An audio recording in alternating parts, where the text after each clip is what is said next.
Okay, should be recording.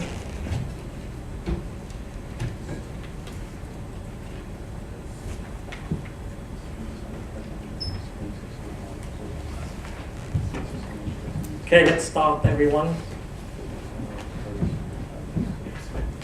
I'd like to copy this list of handouts to the top. I'll reorganize later, but it's here. Okay, let's look at today's meeting. That's meeting 12.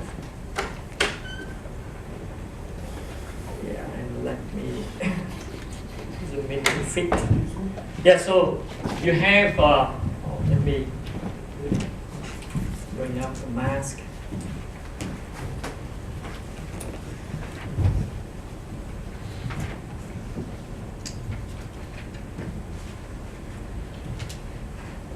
So for those of you who just came, there would be two handouts. One would have the hard copy statement of exam 1.1 and 1.2 from fall 2014, and the section 53E, 4 pages on one print out page, and meeting 11 extra meeting have been posted here. So please look at that, and that's a continuation of the single degree freedom system spring mass dashboard.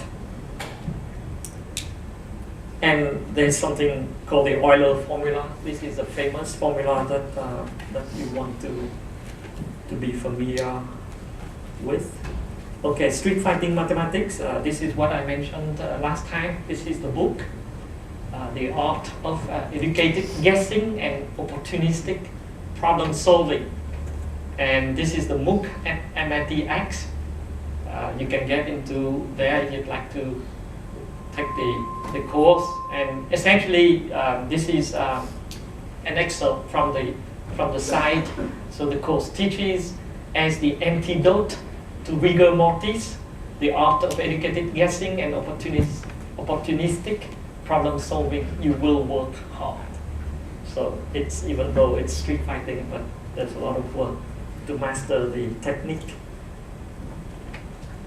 Okay, so that's for those of you who are interested. Now, weekly schedule and content. I have streamlined the compact weekly schedule in the syllabus, where you can see here. Okay. And also this link, weekly schedule, is for more detailed schedule, where I would have links to my lecture notes and other references.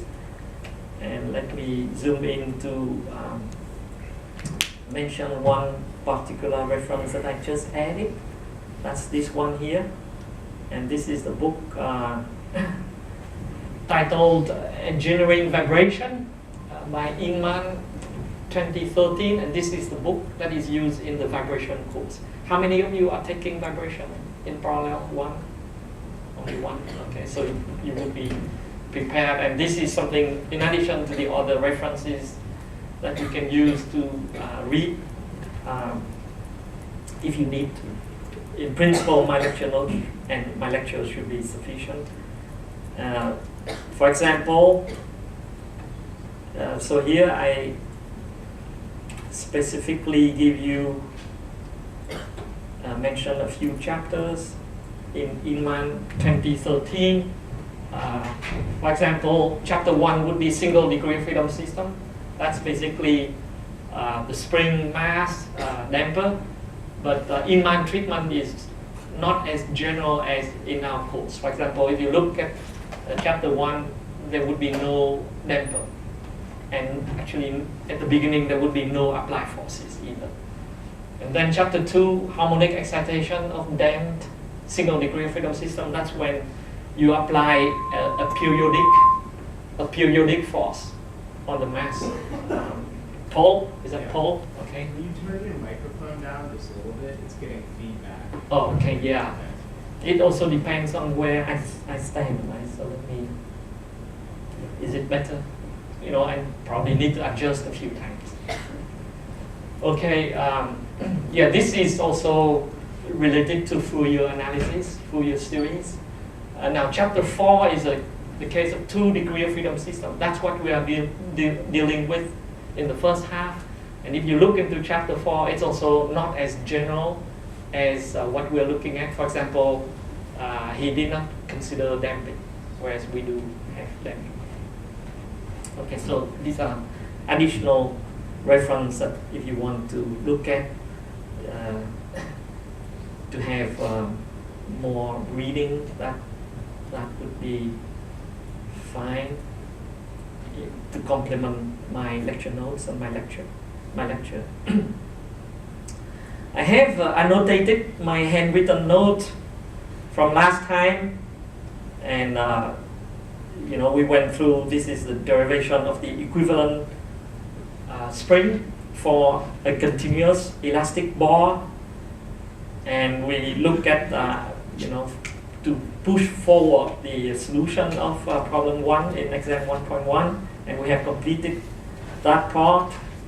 Well, I have given you the solution, but I'm asking you to derive this expression using the equilibrium of the mass. Okay, so here is a street fighting, you know, approach where I provided you with the intuitive explanation of how you would obtain this result. But for a formal approach, you need to look at the equilibrium of the mass. All right, so that I did mention last time. And so here is the motivation for the case of how to solve the undamped free vibration. So here we have already derived, let me bring up my notes, and that should be section 53C, I think. Oops. No.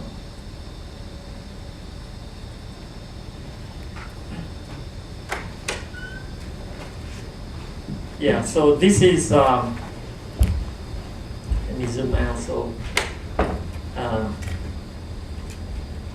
you know, here we have a very particular example of the 2 degree of freedom system where we have numerical values for all of the coefficients.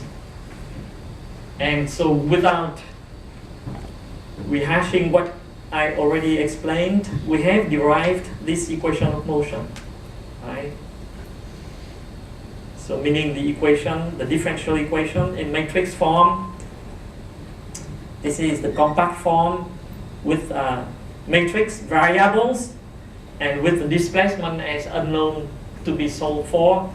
And this is the matrix form, but in fully expanded form, where you have the mass matrix here. This is the matrix of the acceleration. This is the damping matrix C. This is the matrix of the velocity. Okay. And you have here the stiffness matrix K. This is the matrix of the displacement, and this is the forcing term, or the matrix of the applied forces. Okay, so the next question is how to solve this coupled system, right? What does it mean, couple? Couple means that if you look at the first equation is for D1, right? D1, and then you have D1 prime, and then you have D1 double prime. And if you take this term multiplied by the first coefficient in this column matrix, and then the second term is multiplied by this D2 prime, right? So the 1, 1 coefficient, meaning row 1, column 1, is multiplied by D1 prime, right?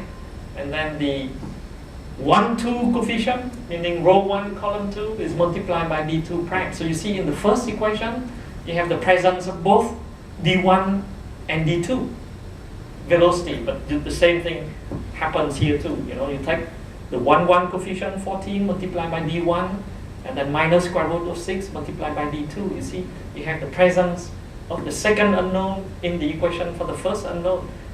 So you see, that's why it's called coupled. Now, on this side, it's, you know, only for this term, it's uncoupled, because you take 2 multiplied by d1 double prime, and that's it, because this is 0, so it doesn't have d2 double prime in the first equation. And likewise, for the second equation, 0 times d1 double prime, then d1 double prime does not occurs in the second equation. There's only d2 double prime. But you know, this is only one term, and that's not, the 2 other terms are still coupled.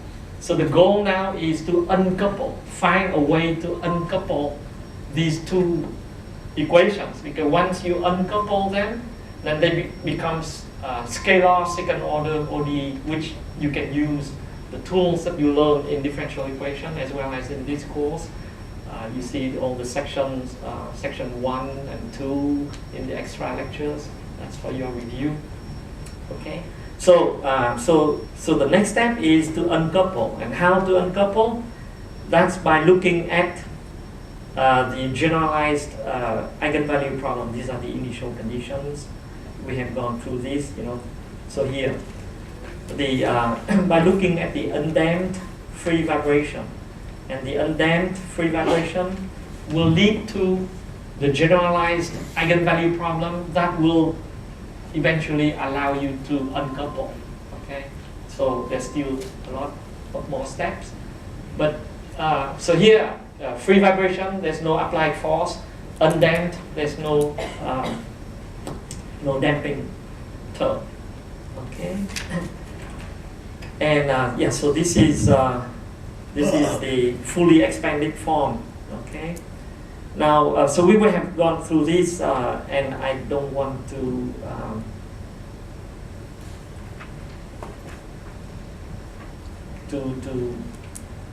this is a very quick review. Okay, so we look at the how you solve the linear second order ODE with constant coefficients by using a trial solution. When you replace the trial solution into the ODE, you get the characteristic equation. So for the case of the matrix undamped free vibration, it's very similar. You also have a trial solution, assume a trial solution. Okay, we have gone through this, so I'm not, I'll just do a quick review here, where alpha and phi are the unknowns to be found. Okay, alpha is a scalar and phi is a vector. Okay, so the scalar will later be called eigenvalue and the vector will later be called eigenvector. Okay, so if you replace in, you obtain this expression here, right? And because the exponential function is not equal to 0, and this is a very important argument here, because the exponential function is not a 0 function. This is not a 0 number. This is a 0 function. Okay, then you can simplify it, and that means that the other factors has to be equal to 0, and the remaining factors means the mass matrix times the square of alpha, the scalar, plus the stiffness matrix times the vector phi, still unknown, equal to 0. And 0 with the underbar means a matrix with 0 coefficients, right? And this matrix here is a column matrix with 2 rows and 1 column. Okay, so that's that. We did that last time, except that the last line I did mention in words, and then I wrote it when I came back, and you see all the annotation here. Okay, so this is where we continue. And so we have gone through all these. Yeah, so here is a step that you want to understand why. You know, we define, let me put on the mask. We define a new scalar, beta. Colon equal means equal by definition, right? Beta is equal to minus alpha squared by definition. And actually minus alpha square is greater than 0. That's strange, right? Minus alpha square is greater than 0. You would think that alpha square is a positive number, and if you put a minus sign, it has to be less than 0. So why is it? Okay, so here's the reason. And it may be a good opportunity to take notes here. Okay, so let's let's examine the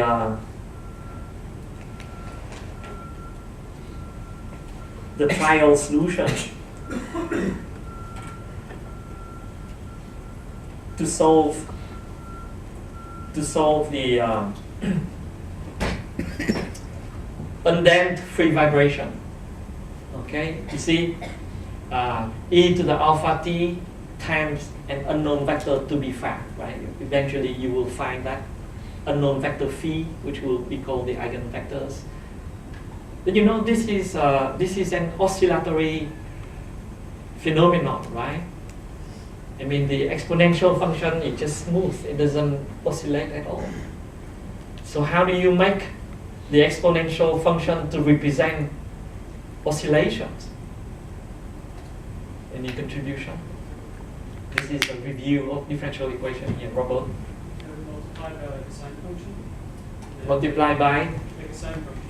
And it would also Multiply by sine function, okay. have a negative in there. And it would Okay, let me give a hint. Don't multiply by sine function. Just change the coefficient alpha. Can you think of certain coefficient alpha that would give rise to the sine and cosine? Eventually, you'll get sine and cosine. Okay, and remember the keyword. Let me bring you in before I give the hint, further hints. Would you just make it negative? You may make what negative? Put a negative in front of alpha? Put a negative sign in front of alpha. Okay, so let's see, Robert is team 5. Should have my list here.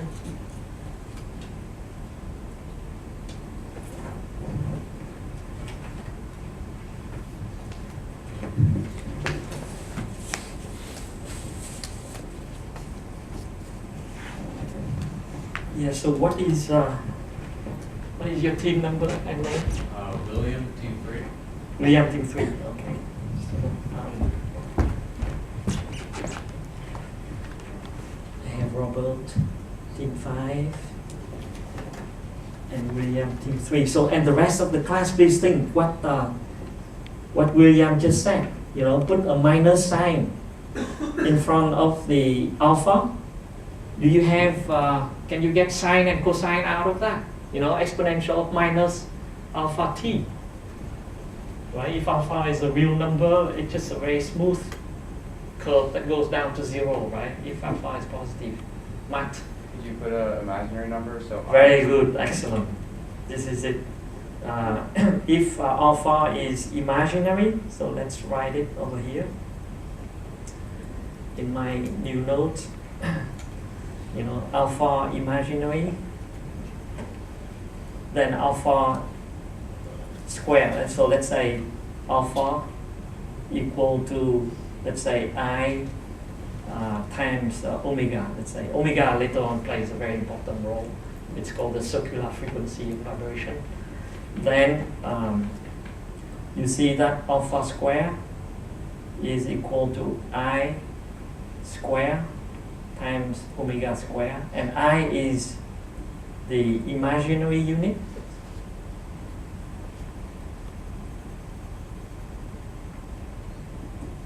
And that's equal to square root of minus 1, right?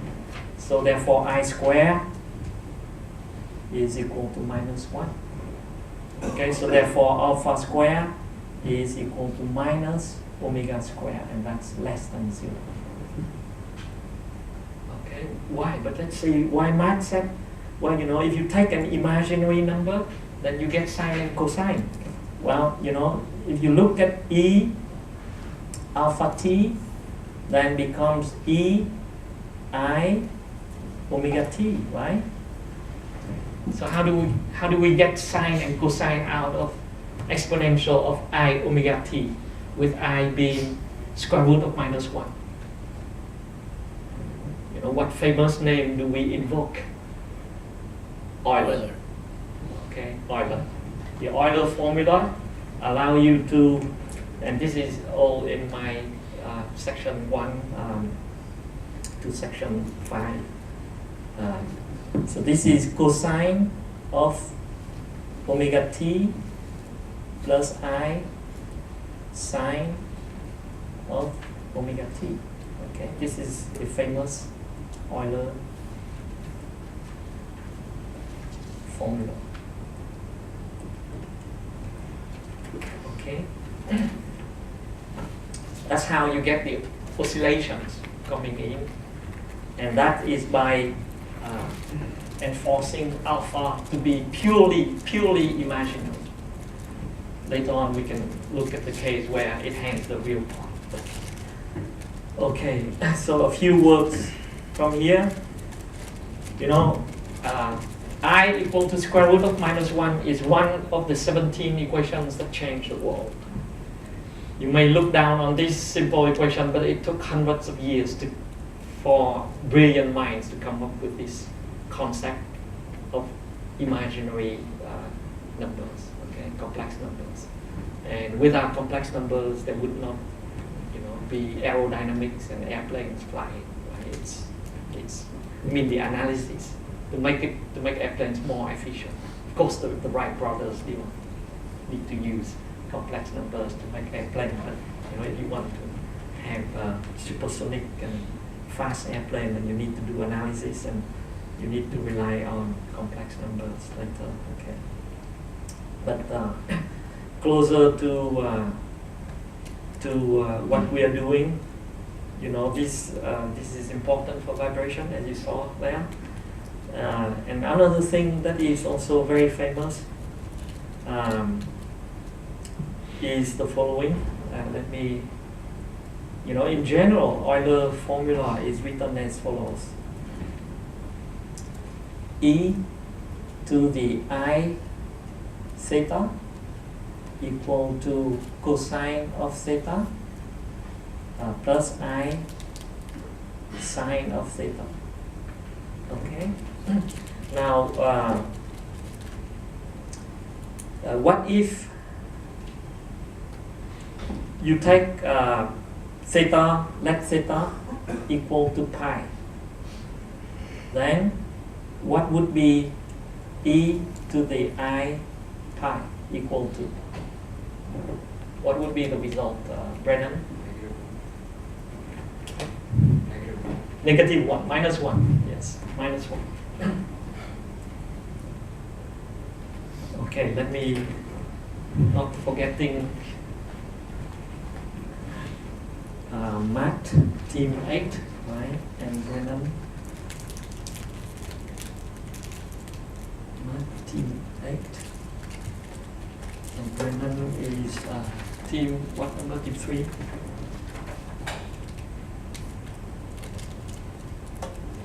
This expression here, exponential of I pi equal to minus 1, is the most beautiful formula in mathematics, voted by mathematicians, okay, that you can believe, that it is indeed one of the most beautiful equations in mathematics. Why? Because it gathered together three famous numbers: the E number, the imaginary number, and the pi number. Now, E and pi are irrational numbers. Irrational numbers are numbers with infinitely many decimal digits. And Euler beautifully, collect all these three famous numbers into a simple formula. So simple that it was declared as the most beautiful formula in mathematics. It's not easy to derive. Okay, that's, there's a, if you have some time, you can look up or, borrow the DVD. It's called The Story of Math. And it's produced by a professor at Oxford where he would retrace the history of mathematics from ancient time to modern times. And when he get to this stage, he mentioned that this is a feat of mathematical alchemy. A feat of mathematical alchemy. It's not easy. What's alchemy? Alchemy is, in the past, many people, including Newton, the famous Newton, tried to transform metals into gold, right? That's alchemy. And mathematical alchemy, this is gold. The most beautiful formula in mathematics. Okay, so that's to give you the connection and the motivation of why we introduce this new scalar. Okay, it's unknown because alpha is unknown, but now we know that we want beta to be minus alpha square, because alpha square we want alpha to be purely imaginary or complex at least. Let's say for now, let's think about purely imaginary. Then alpha square is negative, so negative is positive. Okay, so that's the real motivation. Okay, so then, so here I did provide an explanation here, but not as detailed as in my handwritten notes and explanation in class. The above strict inequality means that alpha will be an imaginary number. Okay, and the detailed explanation was given together with connection to the famous name and the most beautiful formula in mathematics. Okay, so now let's push forward further. And so, up here, right, once you replace the trial solution into the equation for the undamped free vibration, you obtain m alpha square plus k times phi. Phi, as you see there, is the lowercase bold face phi when you typeset. Okay, it looks like that. The uppercase phi would look different. So, I just want to warn you ahead to compare the handwritten notation and the typeset notation. Okay, so then you have k phi equal to minus alpha square m phi. And once we introduce beta as minus alpha square, then we can write k phi equal to beta times m phi. Okay, these are all matrices because you see they are all in bold face font, right? Matrix, stiffness matrix times the column matrix, later on called the eigenvectors, equal to beta is a scalar, okay? Beta is a scalar, times the mass matrix, and times the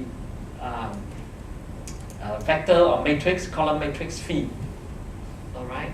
And this is called the generalized eigenvalue problem. This is an acronym. It stands for generalized eigenvalue problems. So what is the standard eigenvalue problem? The standard eigenvalue problem is when the matrix on the right-hand side is an identity matrix. Okay, so if the mass matrix is an identity matrix, then it's called standard eigenvalue problem. Who can define for the class what's an identity matrix? Paul? It's a matrix that is symmetrical across the diagonal, right? A matrix that is symmetrical and its reverse equals 1 or 0. yeah, so the diagonal would be 1, right? Right. And the off-diagonal coefficients would be 0. So for a 2 by 2 matrix, that would be 1, 0, 0, 1. Okay. What team number, Paul? 3. 3. Okay, so that's the. Let me write down so you have in your notes. Okay, let me write over here. Perhaps. Okay, generalized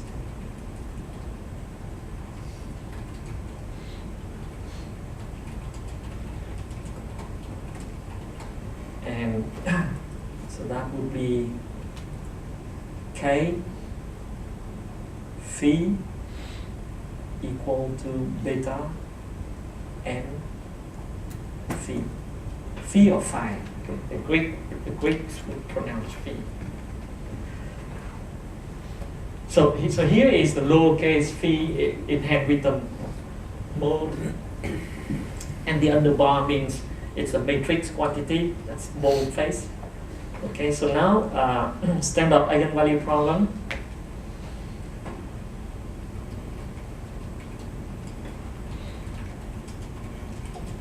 SEP, and that's when the mass matrix is an identity matrix. Okay, and so what it means is the following: if the mass matrix M equal to a matrix that is 1, 0, 0, 1, and this is can be written like this. I with the underbar means bold face I. That stands for identity matrix. Then this generalized eigenvalue problem can now be written as, let me go slowly so you see the thought process. Right? If you replace I by the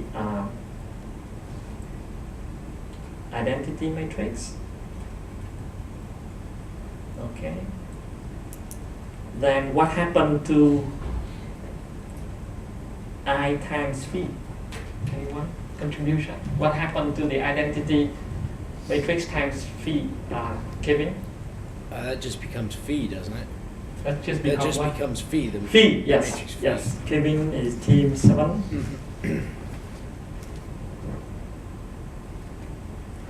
Right, an identity matrix times with any column matrix is the column matrix itself. So that's what Kevin was saying.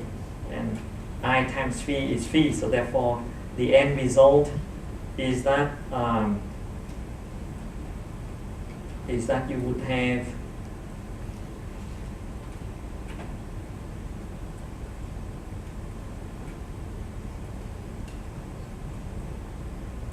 K phi equal to beta phi. Okay, so let me summarize here. And that's the final result. Okay, and this is called the standard eigenvalue problem. Okay, so you see the standard eigenvalue problem is just a particular case of the generalized eigenvalue problem. Right? So that means that if you learn to solve the generalized eigenvalue problem, you can use the same method to solve the standard eigenvalue problem. Okay. So let's push forward further. And so here is the, so now you have, let me bring up a little. Yeah. Okay, and put on the mask. This is the generalized eigenvalue problem in compact matrix form with matrix variables. Now you can have the fully expanded form where you have the coefficients in the matrices. So now let's focus on this once more. So to be familiarized with these notations. So the stiffness matrix, K11, K12, K21, K22. The matrix phi, column matrix phi with two coefficients, phi1, phi2.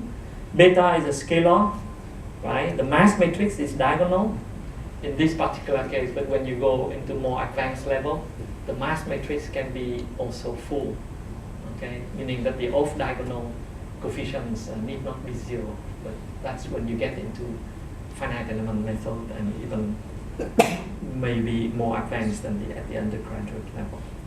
And here, phi again, you know, this matrix phi, column matrix phi again, okay? So that's the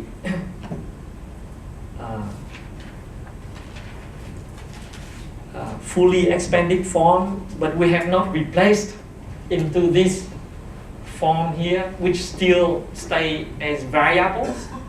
Now apply this formula to a very particular example that we have been using.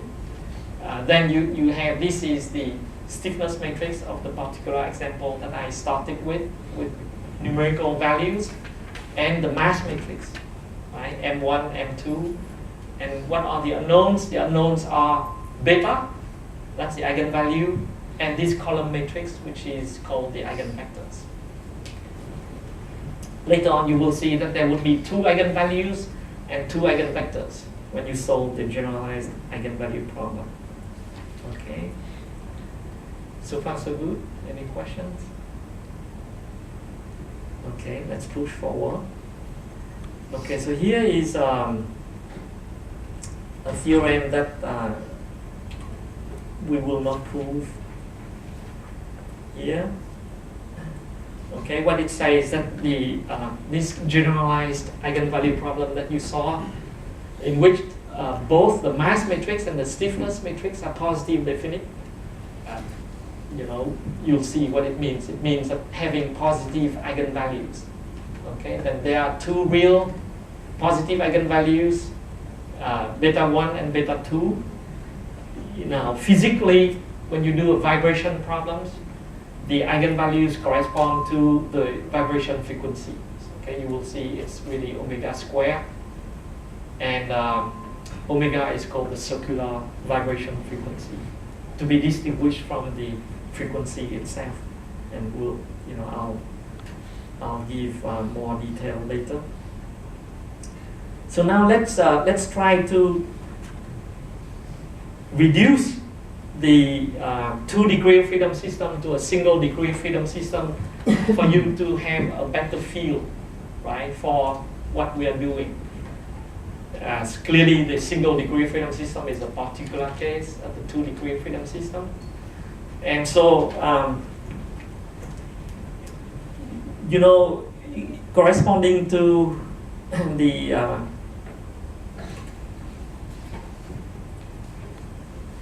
matrix equation of motion, let me write over here. Remember, we have the compact equation of motion in compact form, the matrix equation of motion in compact form. It reads as follows: mass matrix times matrix of acceleration, and plus damping matrix times the matrix of the velocity, plus the stiffness matrix times the matrix of the displacement, equal to the forcing matrix, which can be time dependent, right? So this is the multi-degree of freedom system, right? Could be 2, could be 100, could be 1 million. The single degree of freedom system has only 1 mass, okay? And you can write as follows: m, you see, it's just a scalar, times d double prime, right? D is a scalar function, plus c, the scalar damping coefficient, times d prime, plus k times d, equal to f of t. Okay, and this is the linear second order ODE with constant coefficients. Right, so let's put here linear second order ODE with constant coefficients. And a picture is worth 1,000 words. What would be the spring mass damper system that would be governed by this equation? Right, that is in section 1. You can think of having the spring, the mass, and a damper like this, and with 2 ends fixed. This is the simplest case. Right, and the displacement d as a function of time here, and you can have the applied force F,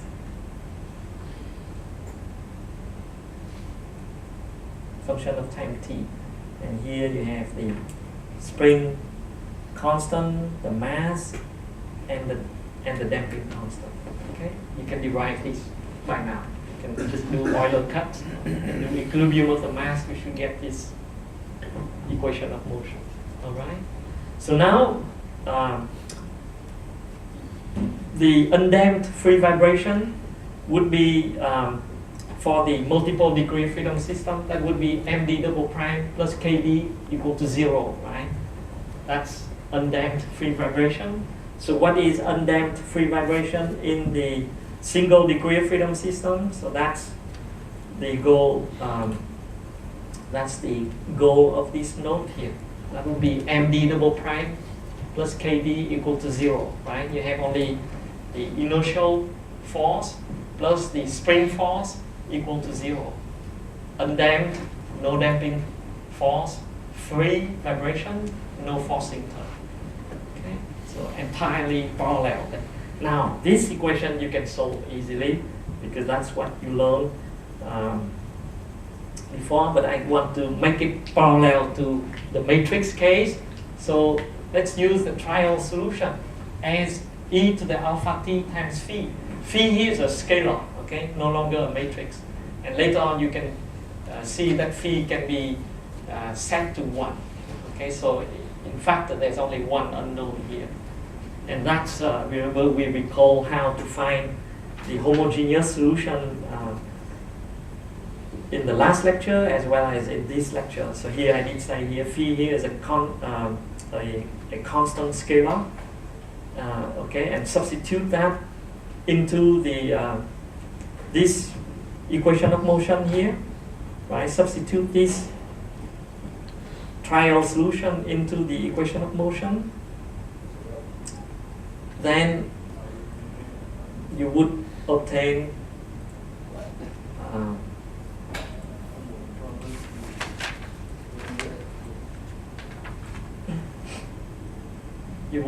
this. Let me zoom out so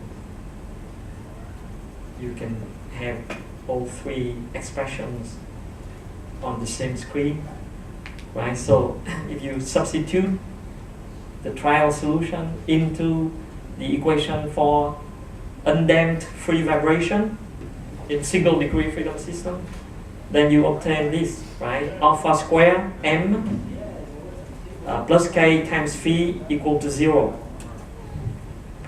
Okay, this part here came directly from substitution and from eliminating exponential of alpha t for the same reason, that exponential of alpha t is not a 0 function, so the remaining factors have to be equal to 0.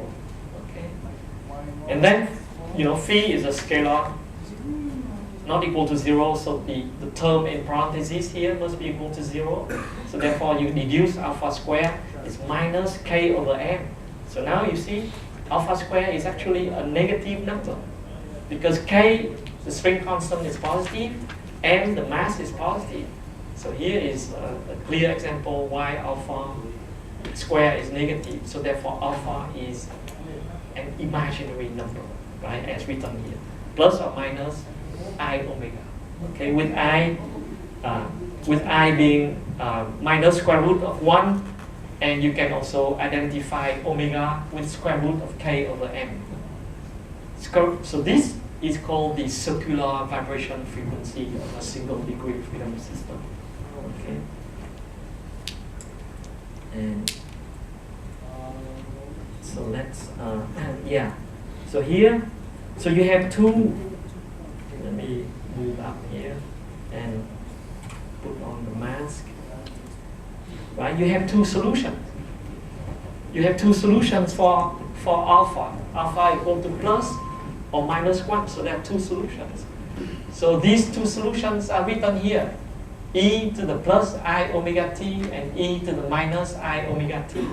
And you do a linear combination of these two solutions together, and with kappa 1 and kappa 2 being only the constants Okay.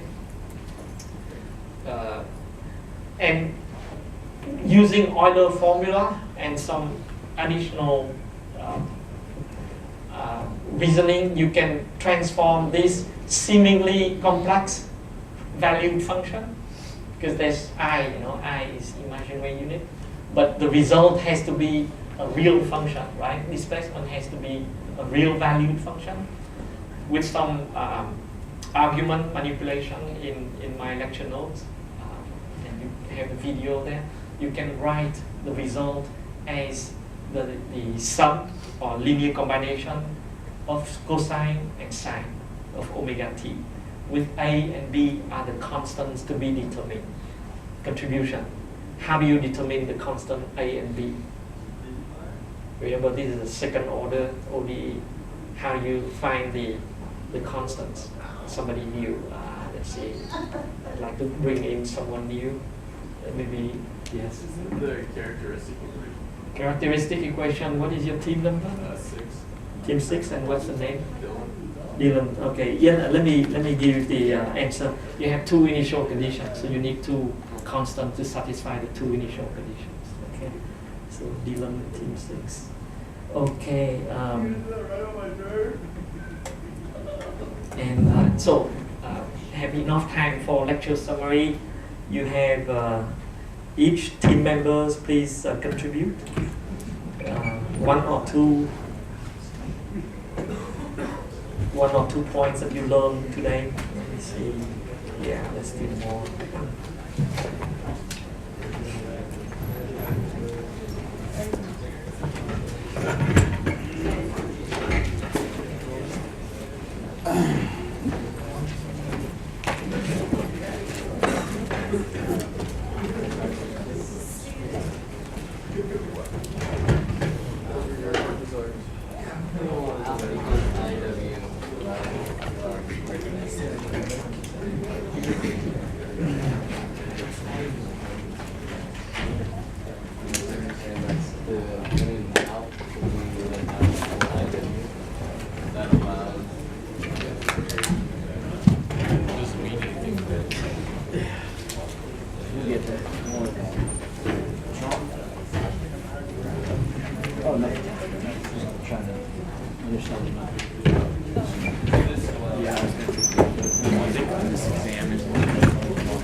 I was scared. Yeah. When I got the handouts, I was like,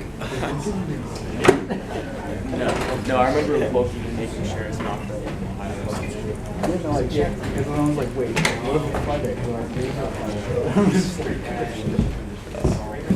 What's the date of this guy?